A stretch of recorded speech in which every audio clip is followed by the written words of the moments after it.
Aware on the Air, a weekly program sponsored by the Champaign-Urbana group called Anti-War, Anti-Racism Effort. And we have several speakers tonight on our panel. We want to bring you some thoughts and suggestions about what's going on in the world with respect to the themes of war and racism.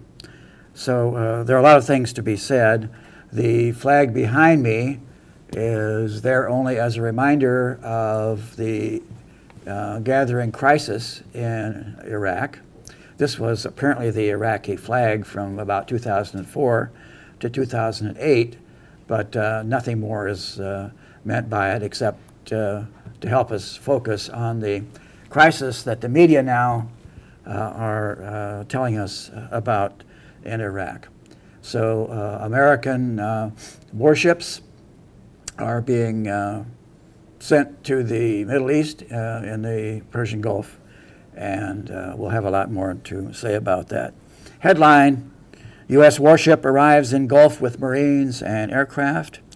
A U.S. warship entered the Persian Gulf on Monday carrying hundreds of Marines and Osprey tilt-rotor aircraft in case they are needed to protect Americans in Iraq, the Pentagon said. So this includes the aircraft carrier, the USS George H.W. Bush, the USS Mesa Verde, an amphibious stock ship carrying a number of MV-22 Osprey aircraft, and 550 Marines, this says. So each one of these aircraft can move up to 22 Marines at a time over long distances. And they are ideal for evacuation maneuvers, even though the Pentagon is saying we should not read that into it. So this morning we find the USS comes with quick reaction forces and the Ospreys, which come in handy because they can take off and land vertically. It's a sign of how dire the situation is becoming in Iraq. With Islamist militants bearing down on Baghdad, Defense Secretary Chuck Hagel ordered yet another ship to the Persian Gulf Monday. The USS Mesa Verde will join a U.S. aircraft carrier strike group and give President Obama additional options to protect American citizens and interests in Iraq, should he choose to choose them. Pentagon Press Secretary Rear Admiral John Kirby said Monday. The Pentagon is also providing some 50 to 100 U.S. troops to help with security at U.S. diplomatic facilities in Baghdad. Checking the other figure that was being given yesterday was around 275, which could include the temporary relocation of some embassy personnel in the face of possible attacks by the Islamic State of Iraq and Syria, ISIS. The USS Mesa Verde comes with a quick reaction force and a complement of Ospreys, which come in particularly handy during, say, evacuation operations because of their ability to land off and take off vertically like a helicopter. So here we go again. The themes are that we're protecting American personnel and interests in Iraq. And of course, when the Russians say that concerning eastern Ukraine, that is subjected to scorn and ridicule. But when we say it, of course, it's an entirely different matter. The next point, let's go on with that theme for a minute. Stuart, do you have something else on that? On militarization in Iraq? Maybe, yes. Maybe this. I'd like to read this. Dennis Kucinich had mostly disappeared from the scene for a while. I guess he's been a commentator for Fox, but he's still very much himself, and he's written quite a good piece in the Huffington Post about Iraq. He writes, "As Iraq descends into chaos again, more than a decade after mission accomplished, media commentators and politicians have mostly agreed on calling the war a mistake. But the mistake rhetoric this is the language of denial. It's not contrition. It minimizes the Iraq War's disastrous consequences, it removes blame, and it deprives Americans of any chance to learn from our generation's foreign policy disaster. The Iraq War was not a mistake. It resulted from calculated deception. The painful, unvarnished fact is that we were lied to, and now is the time to have the willingness to say that. In fact, the truth about Iraq was widely available, but it was ignored. There were no WMD, weapons of mass destruction. Saddam Hussein had nothing to do with 9/11. The war was not about liberating the Iraqi people, which is apparently something that is being said now. Kucinich, said this in Congress in 2002. Millions of people who marched in America in protest of the war knew the truth, but were maligned by members of both parties for opposing the president in a time of war, and even leveled with the spurious charge of not supporting the troops. I, Kucinich, have written and spoken widely about this topic, so today I offer two ways we can begin to address our role. First, President Obama must tell the truth about Iraq and the false scenario that caused us to go to war. When Obama took office in 2008, he announced that his administration would not investigate or prosecute the architects of the Iraq War, and sure enough, they haven't.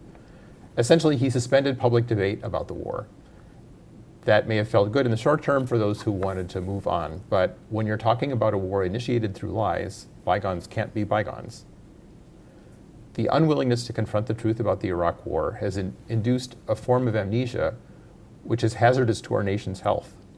Willful forgetting doesn't heal, it opens the door to further lying.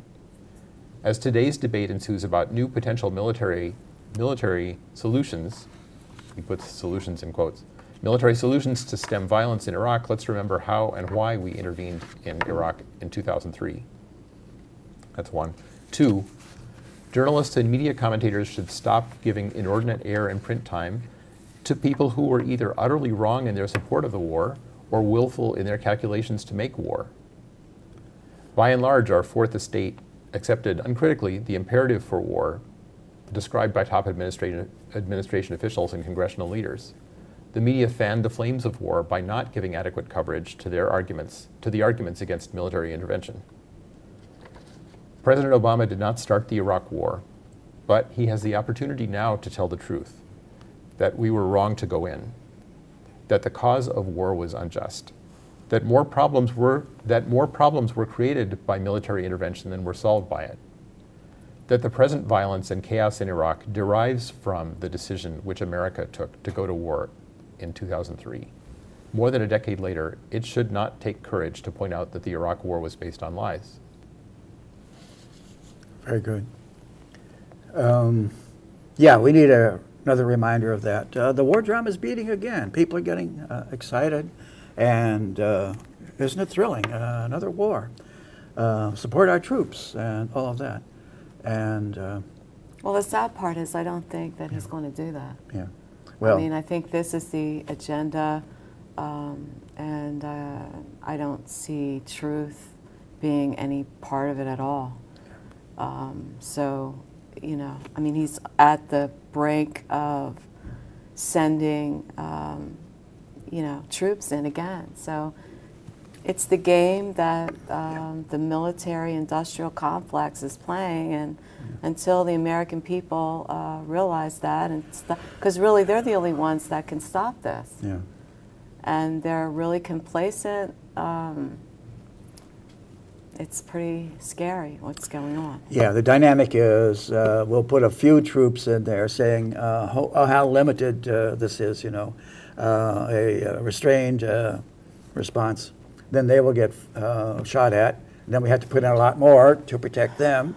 And then still more further escalation or surge or whatever to protect those. And on it goes. And have we learned anything? Deb, tell us about Fool Me Once. Okay, well, there was a lot of information on the internet about what's happening in Iraq, and I decided to go back in time and sort of relive some of the stuff that happened in the beginning. I found a transcript, September 14th, 2003, Meet the Press, Tim Russert interviewing Dick Cheney. And I'm just going to read just a couple of paragraphs from that. Tim asks, can we keep 150,000 troops beyond next spring without, in effect, breaking the Army? Dick: Tim, we can do that, but we have to prevail in this conflict. Failure is not an option. And go back again and think about what's involved here. This is not just about Iraq or just about the difficulties we may encounter in any part of the country in terms of restoring security and stability. This is about a continuing operation on the war on terror. And it's very, very important we get it right. If we're successful in Iraq, if we can stand up a good representative government in Iraq that secures the region so that it never again becomes a threat to its neighbors or the United States, so it's not pursuing weapons of mass destruction, so that it's not a safe haven for terrorists, now we will have struck a major blow right at the heart of the base, if you will, the geographic base of the terrorists who have had us under assault now for many years, but most especially on 9/11. They understand what's at stake here. That's one of the reasons they're putting up as much of a struggle as they have, is because they know if we succeed here, that's going to strike a major blow at their capabilities. Tim asks, so the resistance in Iraq is coming from those who are responsible for 9/11? Dick: No, I was careful not to say that. With respect to 9/11, 9/11, as I said at the beginning of the show, changed everything. And one of the things it changed is we recognized that time was not on our side, that in this part of the world in particular, given the problems we've encountered in Afghanistan, which forced us to go in and take action there, as well as in Iraq, that we in fact had to move on it. The relevance for 9/11 is that what 9/11 marked was the beginning of a struggle in which the terrorists come at us and strike us here on our home territory. And it's a global operation. It doesn't know national boundaries or national borders. And the commitment of the United States going into Afghanistan and take down the Taliban and stand up a new government to go into Iraq and take down Saddam Hussein regime and stand up a new government is a vital part of our long-term strategy to win the war on terror.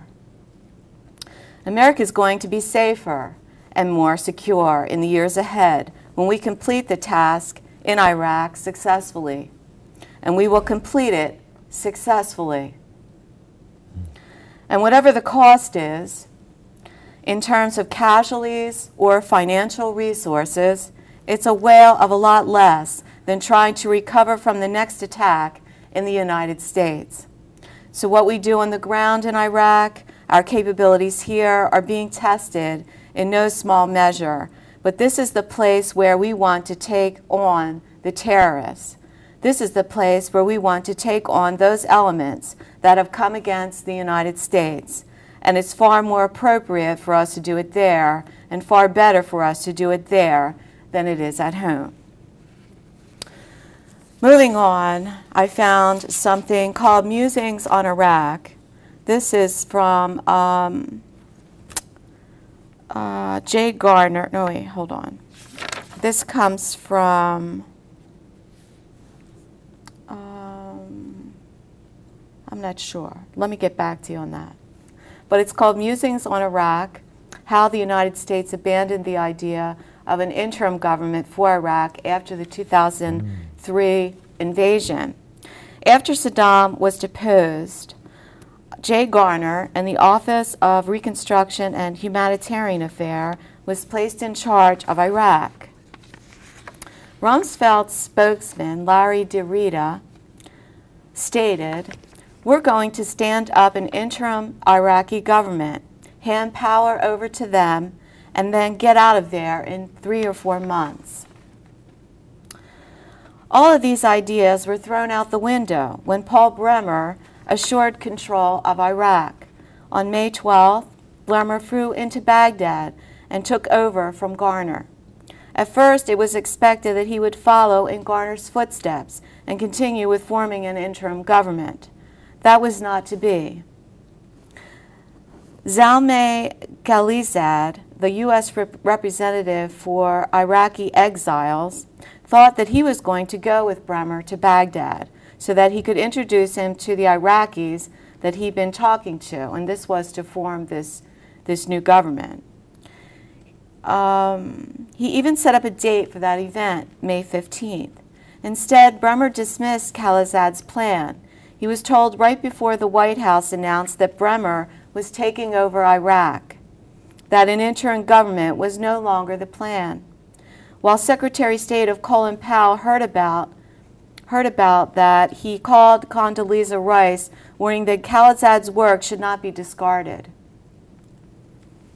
Rice said that one of Bremer's prerequisites for taking the job was that he would be a 7-step process to write a new constitution, get it ratified, and then form a government, which would take over in a year.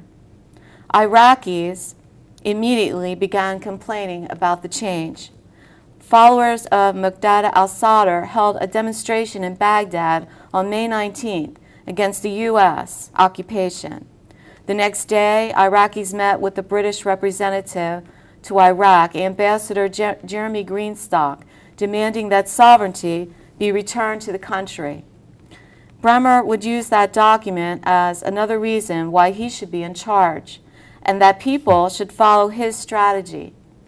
Before Bremer departed for Iraq, he met with President Bush, who said that he had as much time as he needed to transform Iraq. Bremer took that promise literally and completely changed American stance. No longer was Iraq to be like Afghanistan, where the U.S. would quickly withdraw. Instead, they were there for the long term. The next one, no war but class war, why the invasion of Iraq was the single worst foreign policy decision in American history, the end of times for the American empire. This comes from Peter Van Buren from The Nation. And I'm just going to quickly read this. The madness of King George. It's easy to forget just how normal the madness looked back then. By 2009, when I arrived in Iraq, we were already at the last gasp moment when it came to salvaging something from what may yet be seen as the worst foreign policy decision in American history. It was then that, as a State Department officer assigned to lead 2 provincial reconstruction teams in eastern Iraq, I first walked into the chicken processing plant in the middle of nowhere.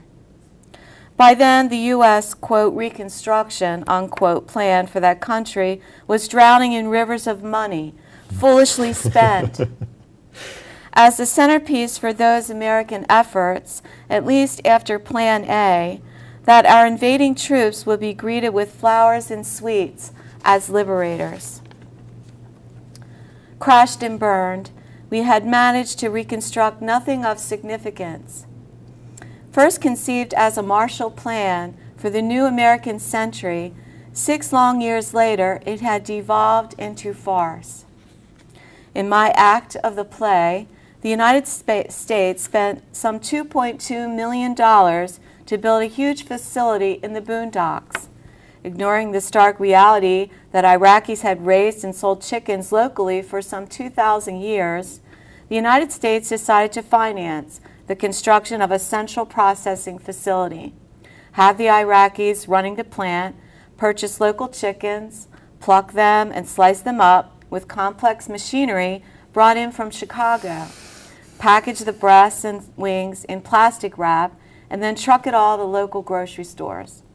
Perhaps it was the desert heat, but this made sense at the time, and the plan was supported by the Army, the State Department, and the White House. Elegant in conception, at least to us, it failed to account for a few simple things, like a lack of regular electricity, or logistic systems to bring the chickens to and from the plant, or working capital, or grocery stores. As a result, The gleaming $2.2 million plant processed no chickens. To use a few of the catchwords of the moment, it transformed nothing, empowered no one, stabilized and economically uplifted not a single Iraqi.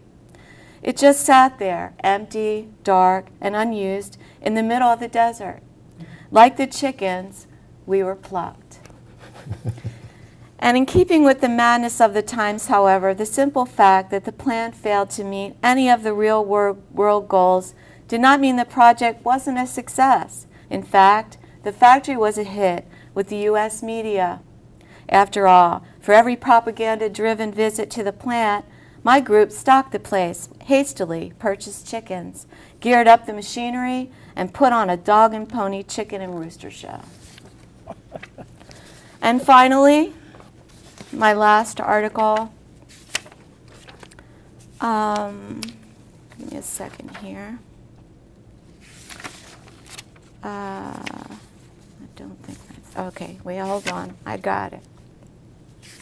Sorry, I'm not more organized. There have been many stories like that about the waste not only of It's unbelievable. money, but of course of lives. And now we're being told, well, in order to redeem those lost lives and lost billions of dollars, we should go in again and start fighting and start all over again. We're going to subdue Iraq at last. We're going to confer upon them freedom, democracy, and human rights. So here we go again. And this is, this here is what's happening right now. And the article, this came from popularresistance.org. A hawk's push for Iraq war, the rule of law prevents it. And it gets into how we illegally invaded Iraq from the very beginning. And here we go again. But I just want to read this real quick. It is a vast stretch to claim that Iraq poses any threat to the United States. Iraq does not have the capacity to threaten the United States. A change in government in Iraq does not change that basic reality. The U.S., with the most powerful military in world history, is quite capable of defending itself against Iraq. Regarding the second clause of the authorization to use military force, there are no current UN resolutions regarding Iraq that would authorize a military attack by the United States. Beyond the U.S. Constitution and domestic law, there is international law to consider. Attacking another country with military force is the gravest crime a country can commit. A military attack is only allowed if authorized by the United Nations or if a country is under direct attack. Neither is true in the current situation in Iraq. What's remarkable is the reappearance of the old war hawks, the people who, the neocons, who talked us, or at least George Bush, into the Iraq war. And now they're reappearing. The same Victoria individuals. Nuland has reappeared again. Wolfowitz is being interviewed now as if they're big experts on the Middle East situation and the war in Iraq. And what can these people in the media be thinking of when they do that? And haven't we just created what is happening right now? Yes, yes. I mean, isn't that our fault that these people are so compelled to try to take over the country to fight against what we have done? I mean, can we say that that's justified? Yeah. Maybe. Yeah. Well, notice the rhetoric has shifted somewhat from the fear that Iraqi terrorists would attack the USA to protection of American interests in Iraq. And guess what that means? The oil companies there. Well, what else is there, really? Yeah, right, who have obtained concessions there. And the Chinese are trying to get in there too, so we're in some degree of competition with them. And so for the protection of American personnel, always, of course, and American interests, wherever those are, we must gather the war materials, then the weapons, and be ready to fight again, maybe for another decade or indefinitely, perennially, who knows? If not here, then somewhere. Yes, yes. Yeah, right. That seems Okay. to be the policy. Okay, Stuart, back to you. Let's see. At this point, I have several things that I could read. We could do the tag team thing of Chelsea Manning's Yes, yes. piece. Yes. That would be great. All right. Do you have something shorter before that? I do. Let's see. How about maybe some of this from Peggy Gish, who was was a woman with the Christian peacemaker teams. She wrote a few days ago, "When will we ever learn? A new crisis in Iraq." She writes, "Yes, the expansion of the Islamic State of Iraq and Syria takeover in Iraq is alarming and tragic. After living and working in Iraq with a peace team before, during, and since the 2003 U.S. invasion, and experiencing the horror and suffering that the Iraqi people have endured, I am appalled with what is happening now. It's not so surprising when you know many of the factors behind this, including the uprising in Syria, that started nonviolently in 2011 to change an oppressive and corrupt government, but became violent, drawing in foreign fighters. What's happening is also the legacy of Iraqi Prime Minister Nouri al-Maliki, a Shia Muslim, whose brutal regime has been a dictatorial rule based on corruption, arbitrary arrests, torturing and killing political opposition, which he called anti-terrorism. In the past 3 years, he crushed a nonviolent uprising movement in Iraq against government corruption and repression. All he has done is deeply angered Sunni and Kurdish Iraqis and further devastated any cohesiveness in a society already torn apart by the war and occupation. And it is not just that the U.S. left too soon, as some commentators have said. It has more to do with the actual U.S. intervention, its post-invasion policies, as Debbie was just talking about, and operations in Iraq geared toward destroying Iraqi society and rebuilding it to be available to economic plunder by international corporations. The longer our troops remained, the worse the situation there became. Since the invasion, this is especially important, since the invasion, U.S. personnel in Iraq operated in a way that increased ethnic tensions and suppressed building collaborative democratic leadership among various ethnic and political factions. The U.S. handpicked the post-invasion government leaders, marginalized other leaders who disagreed with the U.S. occupation, discouraged grassroots human rights activity, controlled behind the scenes the decisions of the heads of the new government ministries. U.S. personnel were instrumental in putting and keeping Maliki in power even when the election results were questioned. U.S. Special Forces worked with Maliki's Ministry of Interior to establish, train, and equip the new Iraqi Special Forces that in 2005 began its campaign of sectarian killing and torture. So I tell more about these things in my book, Peggy Gish's book, Walking Through Fire, Iraqi's Struggle for Justice and Reconciliation. Let's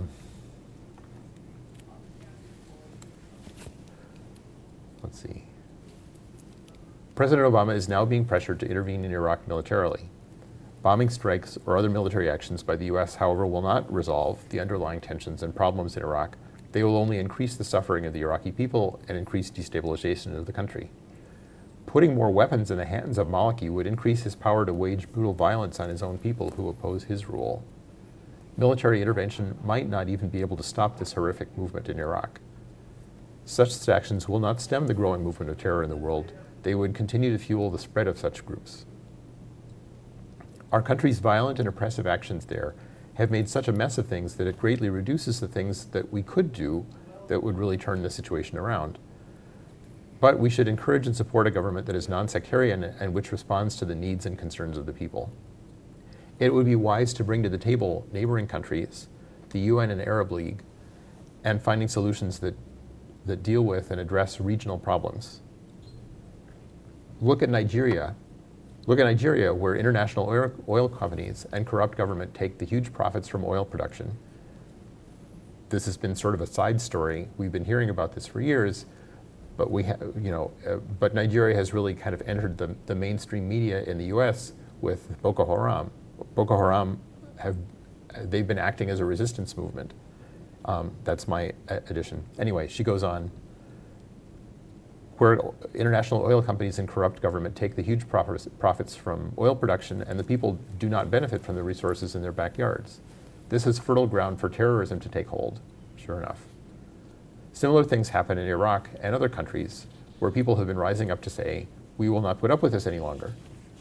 And because their voices are not taken seriously, they resort to violence and to extremist religious ideologies. I don't believe we will stop worldwide terrorism without taking a very radical shift in global economics and to policies based on relationships of justice with other countries. It will not happen without addressing the legitimate complaints of the poor and marginalized, and putting the money now wasted in building military power bases around the world for caring for real human needs around the world and back home. We have short memories. Each time a crisis occurs, we are seduced into thinking that military force is the only thing that will save us from the disaster. And each time our country gives in to this demand, it results in more instability, more violence, and suffering. When will we ever learn that it is not the quick fix it pretends to be, that we must make more radical and long-term changes? So that's from Peggy Gish.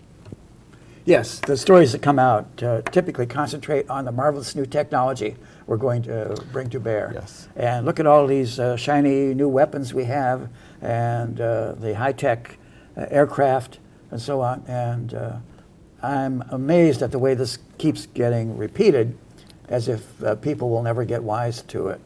But anyway, how did this all come about? Let's look at this statement published in the New York Times on June 14th by Chelsea Manning, the former Bradley Manning, titled "The Fog Machine of War, Chelsea Manning and the U.S. Military and Media Freedom." I'm going to read the first paragraph, and then Stu will read the second, and we'll alternate from then on for as long as I think we need to go on. Fort Leavenworth, Kansas. Chelsea Manning is now in the military prison there in Fort Leavenworth. When I chose to disclose classified information in 2010, I did so out of a love for my country and a sense of duty to others. I'm now serving a sentence of 35 years in prison for these unauthorized disclosures. I understand that my actions violated the law. However, the concerns that motivated me have not been resolved. As Iraq erupts in civil war and America again contemplates intervention, that unfinished business should give new urgency to the question of how the U.S. military controlled the media coverage of its long involvement there in Afghanistan. I believe that the current limits on press freedom and excessive government secrecy make it impossible for Americans to grasp fully what is happening in the wars that we finance. If you were following the news during March 2010 elections in Iraq, you might remember that the American press was flooded with stories declaring the elections a success, complete with upbeat anecdotes and photographs of Iraqi women proudly displaying their ink-stained fingers. The subtext was that the United States military operations have succeeded in creating a stable and democratic Iraq. Maybe I'll read the next two, or would you like to? I'll jump in. Okay. Oh, you have a copy also? Yes. Good. Those of us stationed there were acutely aware of a more complicated reality. Military and diplomatic reports coming across my desk detailed a brutal crackdown against political dissidents of the Iraqi Ministry of the Interior and federal police on behalf of Prime Minister Nouri Kemal al-Maliki. Detainees were often tortured or even killed.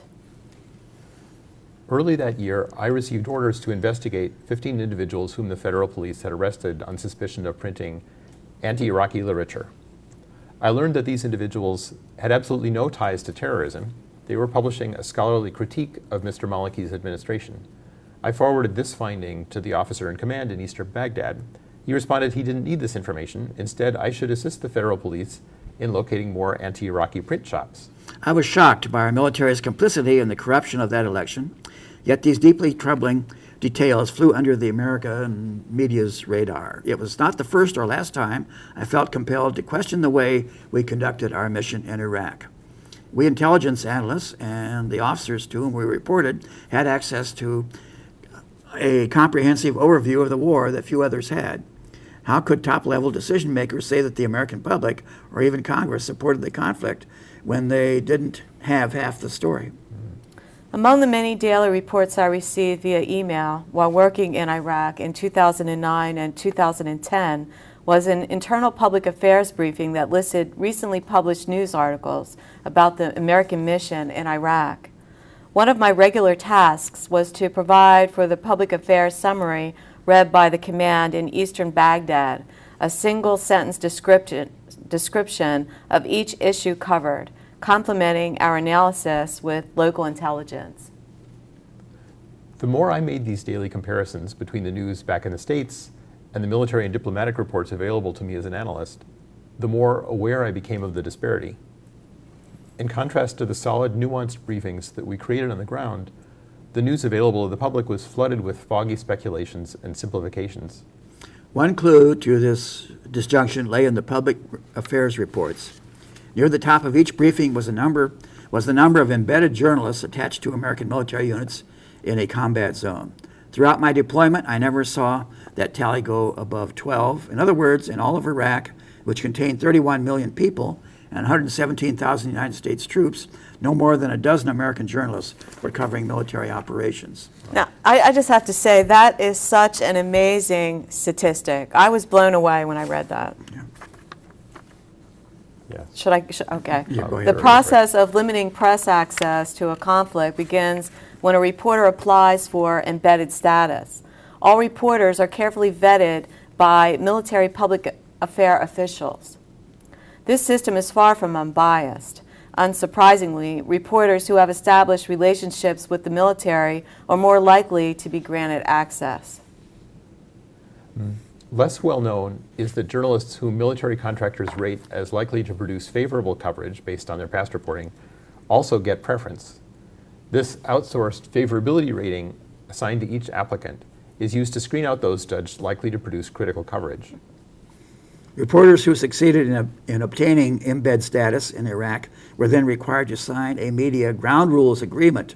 Army public affairs officials said this was to protect operational security, but it also allowed them to terminate a reporter's embed without appeal. There have been numerous cases of reporters having their access terminated following controversial reporting. In 2010, the late Rolling Stone reporter Michael Hastings had his access pulled after reporting criticism of the Obama administration by General Stanley A. McChrystal and his staff in Afghanistan. A Pentagon spokesman said, "Embeds are a privilege, not a right." If a reporter's embed status is terminated, typically she or he is blacklisted. This program of limiting press access was challenged in court in 2013 by a freelance reporter, Wayne Anderson, who claimed to have followed his agreement but to have been terminated after publishing adverse reports about the conflict in Afghanistan. The ruling on his case upheld the military's position that there was no constitutionally protected right to be an embedded journalist. The embedded reporter program, which continues in Afghanistan and wherever the United States sends troops, is deeply informed by the military's experience of how media coverage shifted public opinion during the Vietnam War. The gatekeepers in public affairs have too much power. Reporters naturally fear having their access terminated, so they tend to avoid controversial reporting that could raise red flags. The existing program forces journalists to compete against one another for, quote, special access, unquote, to vital matters of foreign and domestic policy. Too often, this creates reporting that flatters senior decision makers. A result is that the American public's access to the facts is gutted, which leaves them with no way to evaluate the conduct of American officials. And at this point, I'd like to insert something. This doesn't only apply to, the status of reporters embedded with the military. This is a problem for journalism in the U.S. generally. If you're a cooperative journalist, then you get access to the officials who are going to give you stories that will make it worth your time to report on them. Yeah. Anyhow, so back to Chelsea Manning. Journalists have an important role to play in calling for reforms to the embedding system. The favorability of a journalist's previous reporting should not be a factor. Transparency guaranteed by a body not under the control of public affairs officials should govern the credentialing process. An independent board made up of military staff members, veterans, Pentagon civilians, and journalists could balance the public's need for information with the military's need for operational security. Reporters should have timely access to information. The military could do far more to enable these rapid declassification of information that does not jeopardize military missions. The military's significant activity reports, for example, provide quick overviews of events like attacks and casualties. Often classified by default, these could help journalists report the facts accurately. Opinion polls indicate that Americans' confidence in their elected representative is at a record low. Improving media access to this crucial aspect of our national life, where America has committed the men and women of its armed services, will be a powerful step forward, reestablishing trust between voters and officials. Chelsea Manning is a former United States Army intelligence analyst. Yes, let me follow that with something that appeared in a public relations release by the University of Illinois Office of Public Information, I believe, reporting on a recent article by Scott Althaus, a professor of political science and of communication. He writes that the human costs of America's wars have received scant attention in daily war reporting through 5 major conflicts going back a century, says an extensive and first-of-its-kind study of New York Times war coverage being published this month by Professor Althoff. It's timely research given the major anniversaries this year of 3 of those conflicts. No matter the war, the number of dead and wounded, the degree of government censorship, the type of warfare, or whether volunteers or draftees are doing the fighting, casualties get little mention, says Scott Althaus, a University of Illinois professor of political science and communication, and the study's lead author. Only about 11% of war-related stories examined in the study made even passing reference to American military deaths, and that changed little over the century, Althaus said. What held true for World War I still holds true to today, with few exceptions, he said. More important, we find that when casualties are covered, they are often presented in ways that minimize or downplay the human costs of war. Few stories mentioning casualties appear on the front page, and few identify casualties by name. Only 2% of war-related stories reported numerical details of war deaths in a way that gave substantial attention to the scale or rate of American losses, he said. Enemy and civilian losses got even less attention. The study, which is the first to compare war casualty reporting across several major wars, is the lead article in the issue of the Journal of Political Communication being published this month. The study is part of a larger research project that will analyze newsreel and television coverage of the same 5 wars, World Wars I and II, the Korean and Vietnam Wars, and the Iraqi War through September of 2006. So it goes on to describe this study and report on its findings in greater detail, but we can come back to that if that's needed. Questions, comments? Stu? That sounded very interesting. I actually ended up sitting right next to him, to Scott Althaus, just recently when he was talking about this this study, I guess, and about this whole collection they have of digitized news articles and newsreels and so forth, spanning many decades. One interesting comment he made with respect to information is that he thinks that military information officers are disinclined to lie. And this amazed me. He said, misdirection is not at all uncommon, but to directly contradict the information, to tell the public something that's directly in contradiction to the information that they're getting, he thought that they would be unlikely to do that. I mean, we hear all kinds of lies coming from the military system, but so I've been sort of trying to judge how well you might compare what we were just reading from Chelsea Manning about the clear, complicated but clear information that their internal reports were giving compared to the misdirecting, at least, and misleading information that was coming out to the public. there must be many sort of filters in the pipeline that are A corporate that are trying. sterilization. Yes, yes. We don't want to discredit the war effort, Yeah. and so we'll, yeah. Yeah. Well, that means that PIO officers in the military are a little bit different. They have somewhat different training, I suppose, from diplomats. The definition of a diplomat, someone is offered as someone who's hired to lie for his country. But yeah, so I think there is some hesitation about saying things that they know to be false or have good reason to believe that is completely false and misleading. But in the end, the way it gets reported in the mass media, the Yes. corporate media, is something else again. And how does that come about? Are people really deceived by it? I'm afraid to a large extent they are. Yeah? I think you're right. I think through the years, people have been taught to be patriotic and support their country, and with that goes enlisting in the military, because the line that they were fed for years and years and years was that's how to be patriotic, to put on a uniform and go to a foreign land and kill people.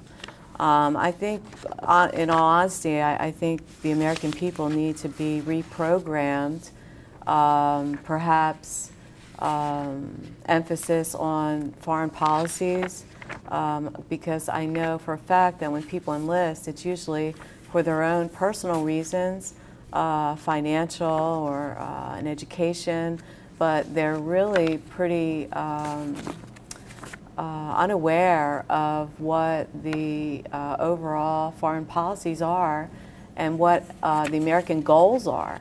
I think what they're thinking and what the real goals are two different things.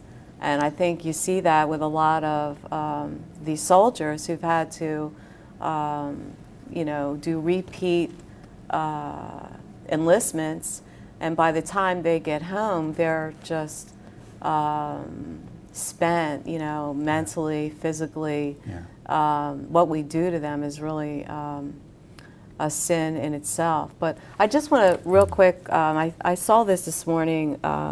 It comes from the World Socialist website, and it was called Militarization of Police in America. It was by Zach Corrigan.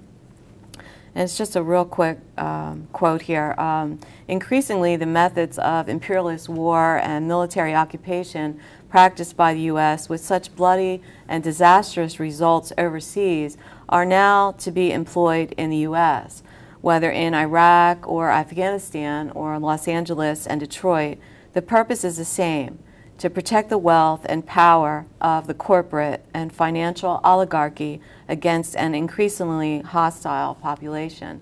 So with all these overseas travesties of war going on, this could just come home here to roost. I think people perhaps at some point might wake up and realize what's happening, and they're not going to be real happy about it. So, that might be the next thing that we may have to prepare ourselves for. Added note, on a different topic, the Monsanto Chemical Corporation is suing the state of Vermont for passing a law requiring the labeling of genetically modified foods as such. Wow. They're trying to make it illegal to do that. Yes. Now, isn't that the Illegal to epitome require. of what's Yes. happening right now? Yeah. Corporations are God Yeah. or something. I don't know. Yeah. That's amazing. I hadn't heard that. Here's a note from the local Friends group, better known as Quakers, Torture Awareness Month of 2014. Exposing the truth of U.S. torture, restoring human dignity. Every June, human rights and faith organizations join together to mark Torture Awareness Month because on June 26, 1987, the nations of the world took a major step against the immoral and abhorrent practice of torture. On that day, the Convention Against Torture and Other Cruel, Inhuman, and Degrading Treatment of or Punishment was adopted, and the United Nations later declared June 26th the International Day in support of victims of torture. In 2006, the National Religious Campaign Against Torture, NRCAT, was organized to mobilize people of faith with the purpose of ending torture in the U.S. and around the globe. NRCAT focuses its work in 4 areas. 1, permanently ending U.S.-sponsored torture of detainees. 2, ending torture in the U.S. prisons and detention facilities, especially the use of solitary confinement. 3, advocating for U.S. policies that help end the use of torture by other governments. And 4, ending anti-Muslim bigotry. For more information, please see the NRCAT's website. They conclude by saying, "Please hold in the light."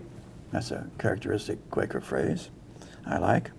Those who are being tortured, including those held in solitary confinement in U.S. prisons, jails, and other detention facilities. The message comes to you from the Urbana-Champaign Friends Meeting, 1904 East Main Street in Urbana. Well, bravo to them. Yep. Bravo. An added note on the racism front, within the next day or two, there are 3 poor black men scheduled to be executed in the states of Florida, Georgia, and Missouri. After the bungled execution of one prisoner in Oklahoma 2 or 3 weeks ago, it was all called off for a while, but they are still refusing, all 3 of these states, to state what chemical they're using for the lethal injection and where it comes from, how they obtained this material. So goodness and rightness will be vindicated again, presumably in the next 48 hours by the deaths of these 3 black men who are, in my view, scapegoats for larger social problems that we refuse to face and deal with concerning war and racism. Amen. Comments? I could Well- offer oh, go ahead. No, go ahead, Stuart, really. It was going to be an event announcement related to that. Yes. All right. Juneteenth is being celebrated tomorrow. That is Wednesday, June 18th, at Douglas Center, Douglas Annex, in Douglas Park in North Champaign on 512 Grove Street. So Wednesday the 18th at 6:30, there's going to be a discussion of reparations for African Americans. They'll be showing a film. There'll be discussion with Imani Bazel, Aaron Ammons, Sundiata Chajua, Amira Davis, and Lou Turner. The film is called Banished. They say it recovers the forgotten history of racial cleansing in America when thousands of African Americans were driven from their homes and communities by violent racist mobs. The segment of Banished discussed at the Juneteenth commemoration, the thing that's tomorrow, explores the racial history of Forsyth County, Georgia, now a prosperous suburban sprawl north of Atlanta. In 1912, African Americans were violently driven out. And today there's still a saying among black folk, don't let the sun go down on you in Forsyth County. Anyway, so that's Wednesday the 18th at 6:30 in Douglas Annex. Film and discussion. Did you have some information on the upcoming telephone communication? Yes. Right. There's to be a conference call sponsored by United for Peace and Justice, raising the question, what should the anti-war movement in the U.S. do about Iraq and Syria? How should the anti-war movement respond? It's from the group United for Peace and Justice. This is happening also June 18th at 8 p.m. Central Time. Let's see. Rather than read out all the details on the air, I will say, please go and look at the Peace Discuss or no, please discuss or the peace mailing list. I'll send details to those lists in case anyone might want to join this call, or else contact us. But the call is, again, you just make a long distance phone call, 8 p.m. Central Time on Wednesday the 18th. And the speakers will be Phyllis Bennis of Institute for Policy Studies and Nicholas J. Sandy Davies, author of Blood on Our Hands, talking about the crisis in Iraq and Syria and the threat of U.S. military intervention. So, thanks. That's Okay, important we have information. very little time left. Parting thoughts, Deb? Well, listen, I just hope that we don't repeat ourselves with this travesty. The Iraqi people have suffered. We can't ourselves, we live here in a country where we live pretty well. These people have suffered, and to just continue that suffering, you know, long-term effects, we're going to reap what we sow. Anything else, And Stuart? just to say, it's worth reminding our Congress people that if there's a question of a military intervention, it should come before Congress. There's a just foreign policy petition calling for exactly that, but we should also let our Congress people, so Rodney Davis and Senator Mark Kirk, and Senator Durbin, that we would want congressional authorization of any use of the military in Iraq. Yes. Okay. Well, let me repeat that and emphasize that if constitutional government is to be restored ever in this country, we have to start doing some things like that, and or resume doing them.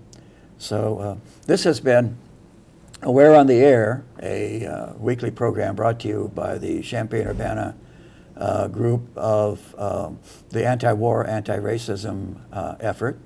This is Tuesday, June 17th, 2014, I believe, and we will be doing this again next week. I hope you will look in on us and continue to think about and look into the question of American war-making policy and all the questions of war and racism. So this is Ron Zook for signing off for Stuart Levy and Deb Johnson, and saying good night and goodbye until next week.